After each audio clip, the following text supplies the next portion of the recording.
ప్రభుత్వానికి ఇవాళ బీఆర్ఎస్ నాయకత్వం అంటే కేసీఆర్ గారి నాయకత్వం అంటే ఎంత భయమో దీన్ని బట్టి తెలుస్తూ ఉన్నది.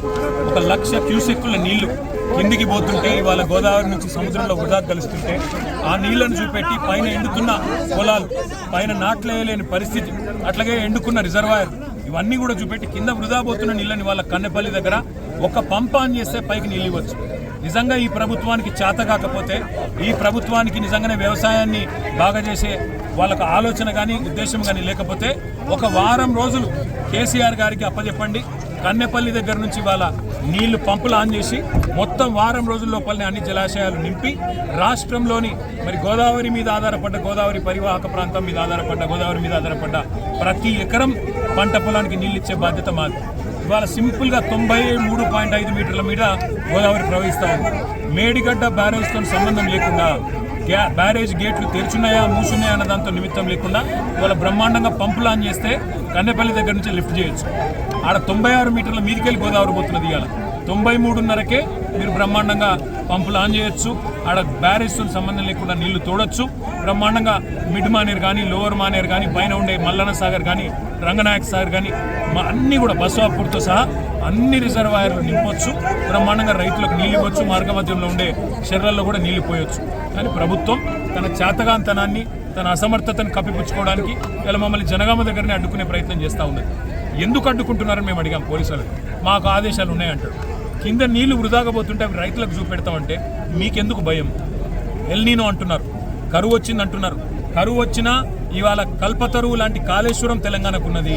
కల్పతరువు లాంటి కాళేశ్వరంలో మీరు చేసేది ఏం లేదు. కన్నెపల్లి కాడ 2 బటన్లు ఒత్తాలి అంతే. ఆ 2 బటన్లు ఒత్తితే మా కరీంనగర్ నియోజకవర్గంలోని మొట్టమొదటి బెనిఫిషరీ కరీంనగర్ నియోజకవర్గంలోని ప్రాంతం. అందుకే ఈ రకంగా మొత్తం నీళ్ళన్నీ కూడా కాళేశ్వరం ప్రాజెక్టు ద్వారా ఇవ్వచ్చు అనే మాట చూపెడతామని మేము పోతుంటే కాళేశ్వరం కూలిపోయిందన్న సన్నాసి రేవంత్ రెడ్డి ఇవాళ తన అసమర్థతను కప్పిపుచ్చుకోవడానికి, తన చేతగాంతనాన్ని మరి ప్రజలకు తెలియకుండా దాపెట్టే ప్రయత్నంలో మమ్మల్ని అరెస్ట్ చేసే ప్రయత్నం చేస్తున్నారు. కానీ కన్నెపల్లి చేరుకుంటాం. తప్పకుండా అన్ని విషయాలు రైతులకు అక్కడ పారుతున్న నీళ్లు చూపెడతాం. పైకి నీళ్ళు ఎట్లా తీసుకుపోవాలో కూడా చూపెడతాం. ప్రభుత్వం దిగొచ్చేదాకా పోరాటం చేస్తాం. ప్రభుత్వానికి ఇవాళ బీఆర్ఎస్ నాయకత్వం అంటే కేసీఆర్ గారి నాయకత్వం అంటే ఎంత భయమో దీన్ని బట్టి తెలుస్తూ ఉన్నది.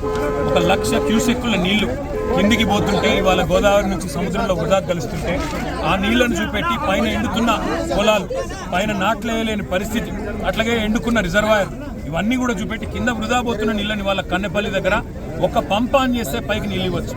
నిజంగా ఈ ప్రభుత్వానికి చేత కాకపోతే, ఈ ప్రభుత్వానికి నిజంగానే వ్యవసాయాన్ని బాగా చేసే వాళ్ళకు ఆలోచన కానీ ఉద్దేశం కానీ లేకపోతే ఒక వారం రోజులు కేసీఆర్ గారికి అప్పచెప్పండి. కన్నెపల్లి దగ్గర నుంచి వాళ్ళ నీళ్లు పంపులు ఆన్ చేసి మొత్తం వారం రోజుల లోపలనే అన్ని జలాశయాలు నింపి రాష్ట్రంలోని మరి గోదావరి మీద ఆధారపడ్డ, గోదావరి పరివాహక ప్రాంతం మీద ఆధారపడ్డ, గోదావరి మీద ఆధారపడ్డ ప్రతి ఎకరం పంట పొలానికి నీళ్ళు ఇచ్చే బాధ్యత మాది. ఇవాళ సింపుల్గా 93.5 మీటర్ల మీద గోదావరి ప్రవహిస్తూ ఉంది. మేడిగడ్డ బ్యారేజ్తో సంబంధం లేకుండా, బ్యారేజ్ గేట్లు తెరుచున్నాయా మూసున్నాయా అన్న దాంతో నిమిత్తం లేకుండా ఇవాళ బ్రహ్మాండంగా పంపులు ఆన్ చేస్తే కన్నెపల్లి దగ్గర నుంచి లిఫ్ట్ చేయొచ్చు. ఆడ 96 మీటర్ల మీదికెళ్ళి గోదావరి పోతున్నది. ఇవాళ 93.5కే మీరు బ్రహ్మాండంగా పంపులు ఆన్ చేయొచ్చు. ఆడ బ్యారేజ్తో సంబంధం లేకుండా నీళ్లు తోడొచ్చు. బ్రహ్మాండంగా మిడ్ మానేర్ కానీ, లోవర్ మానేర్ కానీ, పైన ఉండే మల్లన్న సాగర్ కానీ, రంగనాయక్ సాగర్ కానీ అన్నీ కూడా బస్వాపూర్తో సహా అన్ని రిజర్వాయర్లు నింపొచ్చు. బ్రహ్మాండంగా రైతులకు నీళ్ళు ఇవ్వచ్చు. మార్గ మధ్యంలో ఉండే చెర్రల్లో కూడా నీళ్లు పోయొచ్చు. కానీ ప్రభుత్వం తన చేతగాంతనాన్ని, తన అసమర్థతను కప్పిపుచ్చుకోవడానికి ఇలా మమ్మల్ని జనగామ దగ్గరనే అడ్డుకునే ప్రయత్నం చేస్తూ ఉన్నది. ఎందుకు అడ్డుకుంటున్నారని మేము అడిగాం పోలీసులకు. మాకు ఆదేశాలు ఉన్నాయంటాడు. కింద నీళ్లు వృధాగా పోతుంటే అవి రైతులకు చూపెడతామంటే మీకెందుకు భయం? ఎల్నీనో అంటున్నారు, కరువు వచ్చింది అంటున్నారు. కరువు వచ్చినా ఇవాళ కల్పతరువు లాంటి కాళేశ్వరం తెలంగాణకు ఉన్నది. కల్పతరువు లాంటి కాళేశ్వరంలో మీరు చేసేది ఏం లేదు. కన్నెపల్లి కాడ 2 బటన్లు ఒత్తాలి అంతే. ఆ 2 బటన్లు ఒత్తితే మా కరీంనగర్ నియోజకవర్గంలోని మొట్టమొదటి బెనిఫిషరీ కరీంనగర్ నియోజకవర్గంలోని ప్రాంతం. అందుకే ఈ రకంగా మొత్తం నీళ్ళన్నీ కూడా కాళేశ్వరం ప్రాజెక్టు ద్వారా ఇవ్వచ్చు అనే మాట చూపెడతామని మేము పోతుంటే కాళేశ్వరం కూలిపోయిందన్న సన్నాసి రేవంత్ రెడ్డి ఇవాళ తన అసమర్థతను కప్పిపుచ్చుకోవడానికి, తన చేతగాంతనాన్ని మరి ప్రజలకు తెలియకుండా దాపెట్టే ప్రయత్నంలో మమ్మల్ని అరెస్ట్ చేసే ప్రయత్నం చేస్తున్నారు. కానీ కన్నెపల్లి చేరుకుంటాం. తప్పకుండా అన్ని విషయాలు రైతులకు అక్కడ పారుతున్న నీళ్లు చూపెడతాం. పైకి నీళ్ళు ఎట్లా తీసుకుపోవాలో కూడా చూపెడతాం. ప్రభుత్వం దిగొచ్చేదాకా పోరాటం చేస్తాం.